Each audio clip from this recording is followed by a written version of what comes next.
Hi, John. I've been thinking about the future a lot recently. Oh, really? Like what? I'm curious. What will you be working on next year? Well, by this time next year, I will have finished writing my first book. That's my big dream. That's fantastic, Emma. That's a huge goal. And I hope to be traveling more by then myself, seeing new places. That sounds wonderful, John. And hello, everyone, and welcome to the English Speaking School podcast. I'm Emma. And I'm John. Today, we're going to talk about something really exciting, your dreams and future aspirations. That's right. We'll explore how to talk about what you want to achieve, your goals, and your motivations. We'll look at useful phrases and special grammar, like the future perfect and future continuous tenses. Learning these tenses and phrases will help you share your big plans and hopes clearly. It's great for job interviews, making new friends, or just talking about what's important to you. So, let's dive in and start dreaming big in English. Exactly, John. It's so important to think about what we want for our future. But before we dive deeper into your aspirations, we have a quick favor to ask you, our listeners. That's right. If you're enjoying our podcast and learning with us, please take a moment to subscribe, like, and share us with your friends. It really helps the channel grow. Your support is amazing. For example, if you all keep sharing, by this time next year, we will have reached over 1 million downloads. See how I used will have reached? That's the future perfect. We use it to talk about an action that will be completed before a specific time in the future. It's perfect for showing future achievements, like your own goals. Exactly, Emma. Thanks so much for all your shares and subscriptions, everyone. Your support truly helps us reach more learners. It really does. Now, let's talk about why learning to discuss your dreams and future aspirations is so important for you as an English learner. Well, first, it helps you express yourself more fully. It's not just about daily tasks. It's about sharing your deeper hopes and plans. This makes your conversations much more interesting and personal. That's right. And it's incredibly practical. Think about job interviews. Where do you see yourself in 5 years? Or what will you be working on next? Knowing how to talk about your future makes you sound confident and fluent. Precisely. Also, when you talk about your future, you naturally use tenses like the future continuous. For example, next summer, I will be studying abroad. Or, by 2025, I will be managing my own project.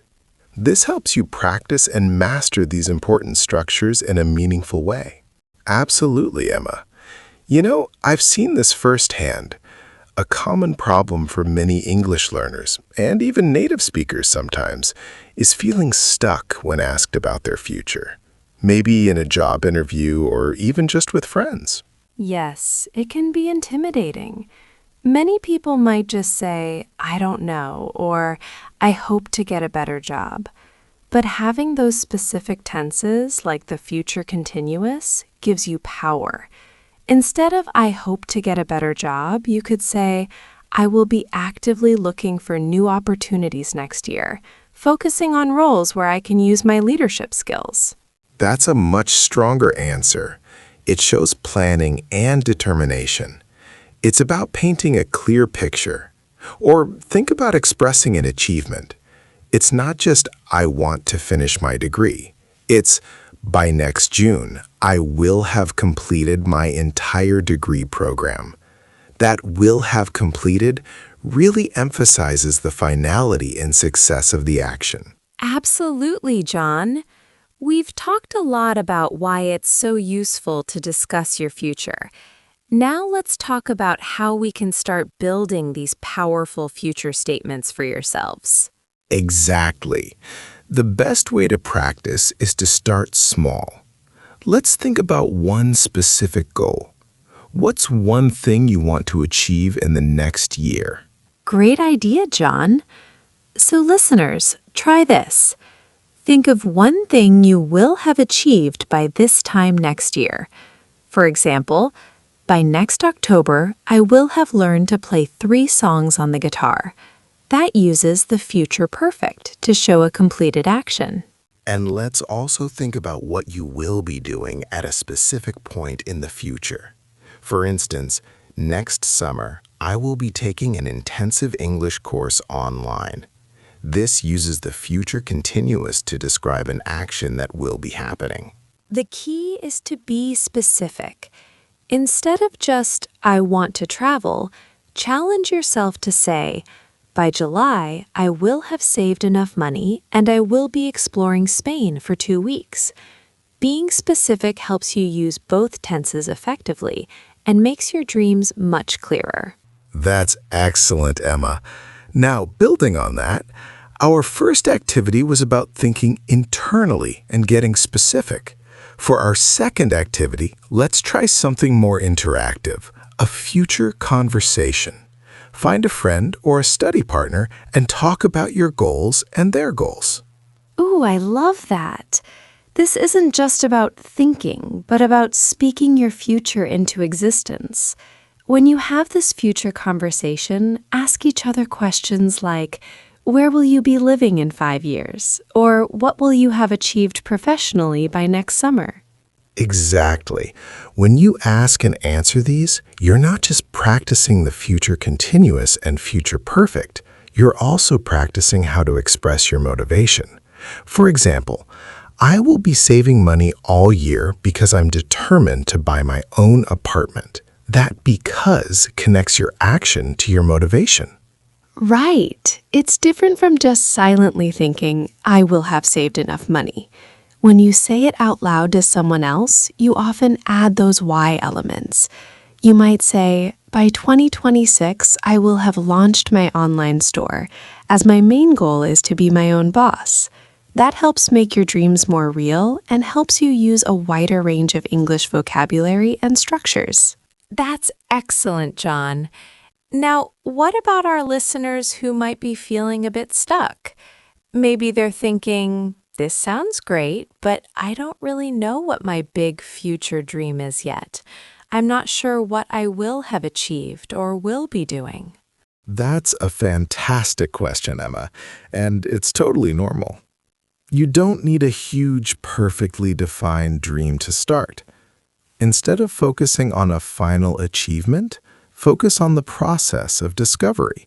For example, you could say, next year, I will be exploring different career paths to find what I love.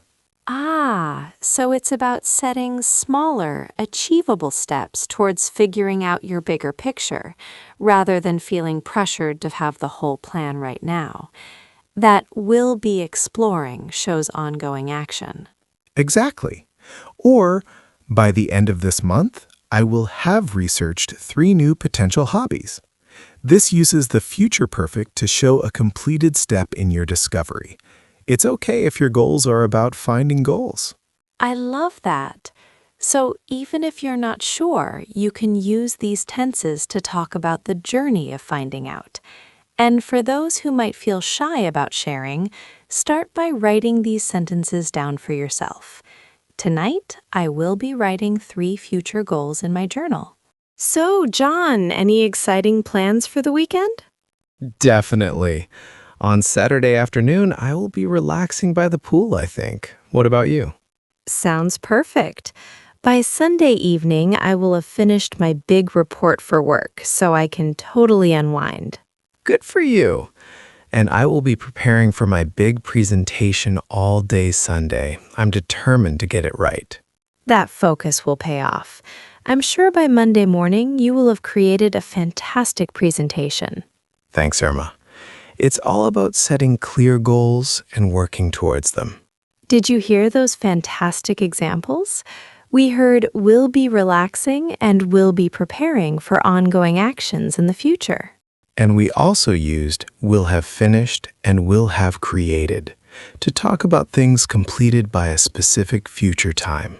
Great practice for your future perfect. That little exchange about our weekend plans wasn't just casual chat, was it, John? No, it was a quick demonstration of exactly what we've been discussing. We specifically used those future tenses to show how natural they can sound in everyday conversation. Exactly.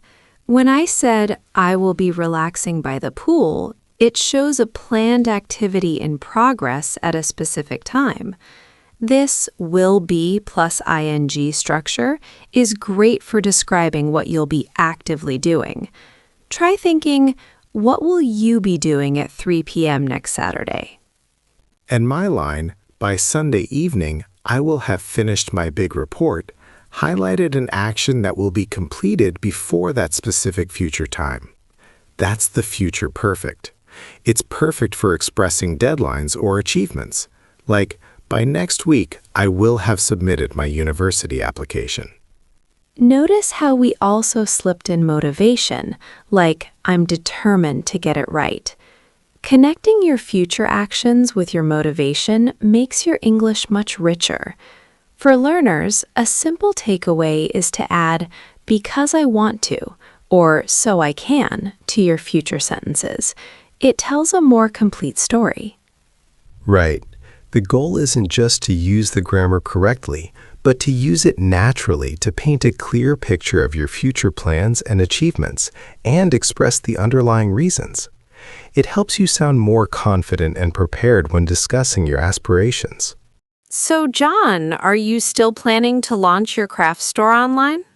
Absolutely. By the end of this year, I will have built the entire website and stocked it with products. Wow, that's ambitious. So next month, you will be designing all the product labels then? Exactly. And I will be taking online marketing courses too, so I can promote it effectively. That's a lot of work. But I'm sure by next spring, you will have grown your customer base significantly. I hope so. I'm really motivated to make this work, so I will be putting in a lot of hours. That determination will definitely pay off. Did you catch all those? We heard will have built and will have grown for achievements completed by a future time. And will be designing, will be taking, and will be putting for actions that will be in progress or continuous in the future. Okay, listeners, that last conversation, John's online craft store, was a great example of applying these tenses to a bigger, more complex goal. Yeah, it wasn't just about a weekend. We talked about a longer-term project, showing how different future actions fit together to build something big. Precisely. In that example, we combined both future perfect, like, by the end of this year, I will have built the entire website, with future continuous, such as, jetzt Wand, you will be designing all the product labels. This shows how different steps contribute to a larger future achievement. And notice how I said, I'm really motivated to make this work, so I will be putting in a lot of hours. That "so I will be putting in" directly links my ongoing future effort to my motivation. It makes your plans sound much more convincing. Exactly. When you're talking about your aspirations, think about explaining why you'll be doing something. Use phrases like, I'm determined to, or my main goal is, before your future continuous or perfect sentences. It adds depth and shows genuine commitment. Okay, John, before we wrap up, let's give our listeners one final, quick, and memorable tip they can apply right away. Great idea. What's the one thing you tell them to do to connect their English practice with their dreams? My tip is don't just think your aspirations. Speak or write them using the future tenses. For example, instead of just, I want to improve my English, say, by next month, I will have practiced speaking for 30 minutes every day. Make it a completed action. Yes, absolutely. And also, identify one specific time in the future and say what you will be doing. Next Saturday morning, I will be reviewing new vocabulary. This makes your goals concrete and helps you use the future continuous naturally. Exactly. Turn those vague hopes into specific active future statements. It's a powerful way to practice English and move closer to your goals. Okay, John, we've covered so much today. It's been incredibly useful for talking about our dreams. Absolutely, Emma. Before we go, let's quickly recap the 3 most important things our listeners should remember from today's episode. First, we focused on the future perfect tense, will have plus past participle. Remember, this is for actions that will be completed by a specific time in the future. Think achievements. For example, by next May, I will have learned to bake a new cake. Second, we honed in on the future continuous tense, will be plus ing. This one is for actions that will be in progress at a specific time in the future. Think ongoing activities, like next Saturday morning, I will be attending a photography workshop. And third, but just as important, is expressing your motivation. Don't just state your future plans. Explain why. Use phrases like, because I want to, so I can, I'm determined to add depth and make your English richer and more convincing. Excellent summary, Emma. Now, for your quick challenge today, listeners, take a moment right now or later this evening. Write down one thing you will have achieved by next month and one thing you will be doing at 7 p.m. next Friday. Be specific and try to add your motivation. That's a fantastic challenge. Turning your dreams into specific sentences using these tenses is the best way to practice and make your aspirations feel more real. We hope this episode has given you the tools and confidence to talk about your future with clarity and enthusiasm. Your dreams are worth discussing. Thank you so much for joining us today on the English Speaking School podcast. We truly appreciate your support and your commitment to learning. Keep practicing, keep dreaming, and we'll talk to you next time.